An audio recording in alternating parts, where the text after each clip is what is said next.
je m'appelle Clément Guet, je suis le petit-fils de Dominique Chénier, du coup, le fondateur des Cognacs Chénier. Donc depuis 2 ans maintenant, je l'aide sur le domaine, notamment en ce qui concerne le commerce et la fabrication des produits tels que le Pinot des Charentes et le cognac aussi. Il est un peu éloigné du champ d'application du Pinot des Charentes. À la base, je suis ingénieur matériaux et à la fin de mes études, j'ai commencé à travailler dans l'industrie des semi-conducteurs et c'était pas fait pour moi, donc j'ai entrepris une reconversion en viticulture-œnologie. Et parallèlement à la préparation de mon BTSA viticulture-œnologie, j'ai commencé à travailler avec mon grand-père un peu comme ça pour lui venir en aide. Et donc voilà, ce qu'on essaie de faire, c'est de continuer la dynamique de la maison Chénier et assurer la transmission de cette histoire qui dure depuis plusieurs générations maintenant. Quand mon grand-père il avait 2 casquettes en fait. Il avait la casquette producteur pur, donc la culture de la vigne, et il a aussi la casquette de négociant, donc c'est-à-dire que ses cognacs et ses pinots des Charentes, il les fabriquait en tant que producteur. Quand il a pris sa retraite de producteur, c'est ma tante qui a repris l'exploitation.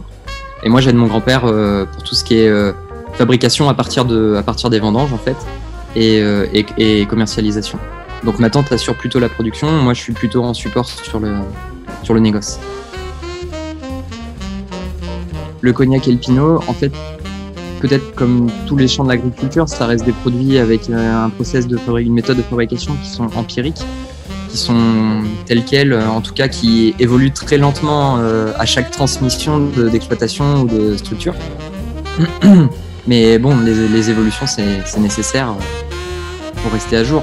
Par exemple, concernant le pinot, il y a encore quelques années, on n'envisageait pas de commencer à faire fermenter le mou de raisin qu'on récolte pour fabriquer le pinot.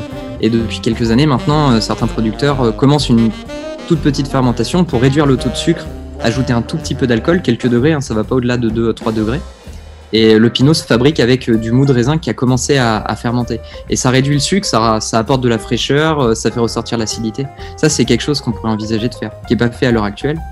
Mais bon, on a une clientèle qui aime notre pinot et qui est habituée à nos pinots qui sont comment dirais-je, qui sont produits de manière un peu ancestrale en fait. Notre premier produit, c'est le pinot blanc. Hop. Donc un pinot blanc qui est fait à base d'uni blanc et de colombard, qui sont nos 2 cépages blancs. L'uni blanc qui est utilisé pour la fabrication du cognac et aussi en tant que jus pour fabriquer le pinot. Pinot colombard uniquement en tant que jus. Donc ça, c'est un pinot qui a vieilli plus de 5 ans.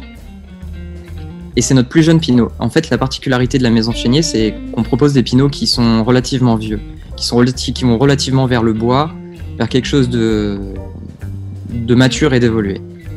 Et celui-là, il est sur un foie gras, c'est génial. J'ai une anecdote sur ce pinot. Quand mon père est rentré dans la famille Chénier, quand il a épousé ma mère, lui c'est un périgourdin, donc il est fan de Montbazillac. Sur le foie gras, il buvait que du Montbazillac. Et quand il a goûté le vieux pinot avec le foie gras, il a dit bon, maintenant je suis devenu charentais. Le premier qui me vient en tête, parce que c'est celui que je pratique le plus, c'est l'association vieux pinot et foie gras. En début de repas, sur un foie gras, le vieux pinot, je suis un peu chauvin, mais je pense qu'il n'y a rien de mieux. Après, sur les pinots rouges, notamment le rubis, sur un dessert, un gâteau au chocolat, un fondant au chocolat, c'est génial aussi.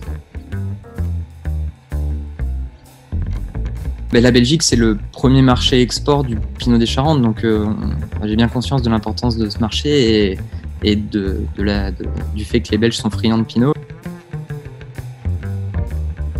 Je pense que le premier conseil, la manière pour moi la plus saine d'aborder le Pinot des Charentes, c'est tout simplement en apéritif, un Pinot fruité ou quelque chose de très frais avec beaucoup de glace et le boire très frais. Ça, c'est vraiment, pour moi, c'est le premier pas à faire. Après, les accords mets, Pinot des Charentes, c'est aussi quelque chose de finalement assez simple à réaliser et qui permet de pas trop impressionner avec peut-être l'alcool. Ça fait 18, les nôtres font 18 degrés, donc c'est plus qu'un vin déjà, avec l'alcool, avec le côté un peu rond, un peu sucré.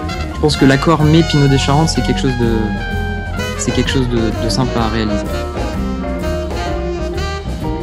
Le premier cocktail qui me passe en tête, c'est le Peps. Donc en fait, c'est tout simplement du Pinot des Charentes, blanc de préférence, de la glace et de la ginger beer ou du ginger ale, tout simplement.